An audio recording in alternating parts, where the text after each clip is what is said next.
Hey friends, Shay here. So today I am back in the library and we are here to talk about some manga series that I finished. I recently finished 4 different series. 2 of them will be leaving my collection and 2 of them will be staying. So with that said, let's go ahead and dive right in. So the 4 series that I will be talking about in this video are as follows. First up, we've got Yakuza Lover, Ladies on Top, I Want to Be a Wall, and A Galaxy Next Door. So since A Galaxy Next Door is in my hands, let's go ahead and start with this one.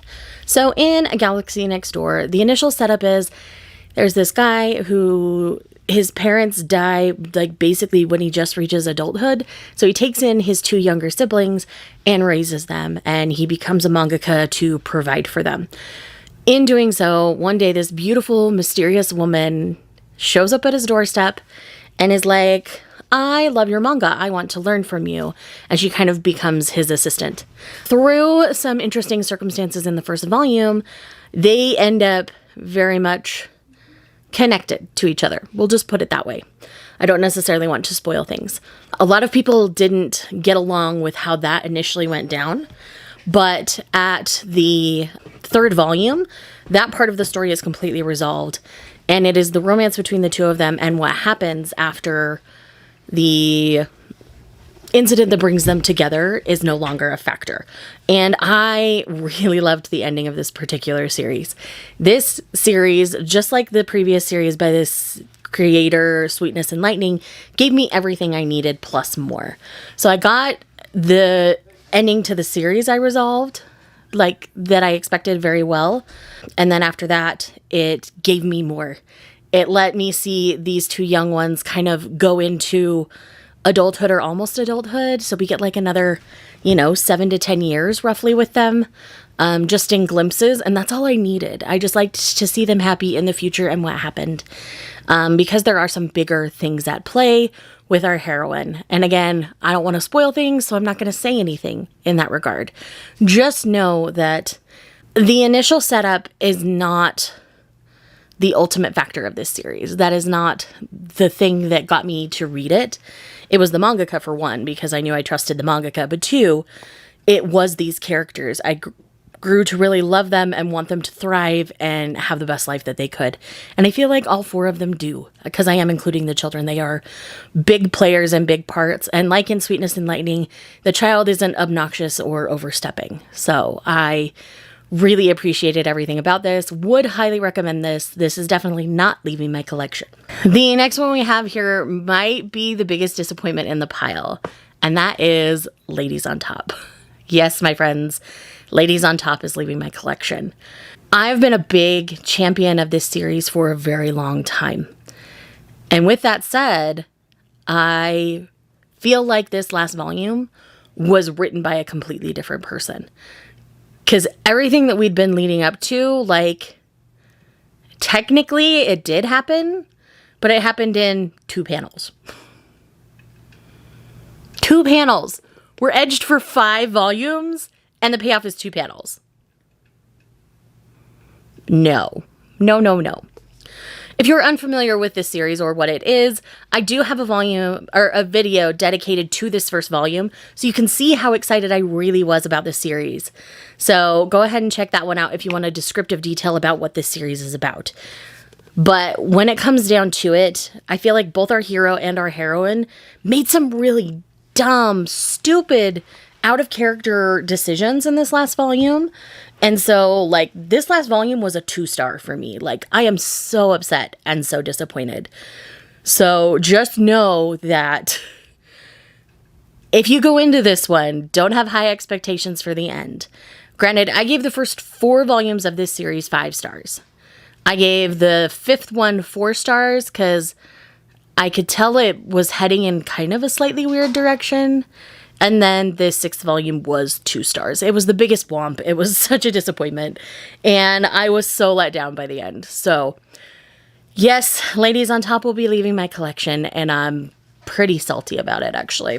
So this next one I have here is I Want to Be a Wall. I Want to Be a Wall is a series about an asexual woman who ends up in a marriage of convenience with this man who is madly in love with his male best friend. And in entering this marriage of convenience for both of them, they really get to know each other and end up becoming the best of friends. And this series really is a look at what an untraditional marriage can look like for people. This really talks about, like, they're both asked when people find out that it's really just a marriage of convenience, they're not romantically inclined towards each other at all.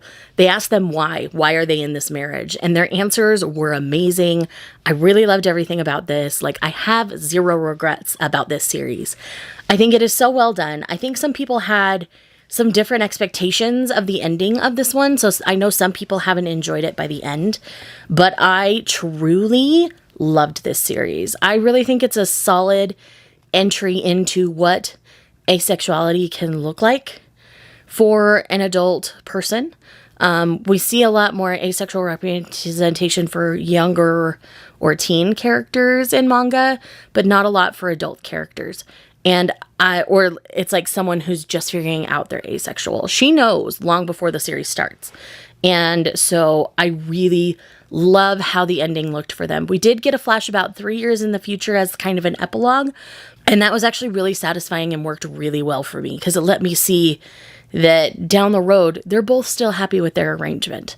I got everything I needed from this. This will not be leaving my collection. I think it is a great look at asexual representation and some healthy ways of taking care of that. I need to hurry. The roofers have shown up at my house. That's a story for another day. But last but not least for this video is Yakuza Lover. If you haven't done the math yet, Yakuza Lover is leaving my collection. Essentially, when it comes to this series, I feel like it could have been 3 to 4 volumes shorter, where banging is less of the plot. And there are some threads, especially thrown into this last volume, that I think if they had been properly woven through the series better, it would have had a better payoff. And the last scene felt very unrealistic, and so that also didn't work for me. Considering how brutally they tried to show this world, I really think that the ending of this series kind of makes it all for naught, honestly. I really just was upset. I finished this volume and I'm like, what did I just read? What is this? I was messaging Izzy as I was finishing this and I'm like, what? What is going on? Why am I confusion? And so we actually had a really good discussion about it. There are some things that just didn't land and didn't work.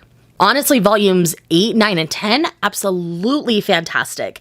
Those are all like great. Like if that had been the bigger part of the plot and then a couple of the things in the end had been woven through better, I think this could have been a solid series. And again, about 4 volumes shorter. Because there are quite a few volumes where it's really just her pining away and waiting for him and then them coming together and begging. And that's all the volume really is. So I understand why people didn't stick with this one. And by the end, I kind of wish I hadn't. I hate to say that, but that's kind of how I feel right now because this last volume really did some funky stuff and I didn't love it. So another series that is going to leave my collection. As you can see, I've been tidying the library finally and getting back to where I can actually film in the library. So with that said, thank you so much for watching this video. If you are here just because you love me, leave me a wedding veil because 3 of the 4 of these end up, this final volume has a wedding. So we'll do that. Let's do a wedding veil and I will see you guys in the next one. Bye.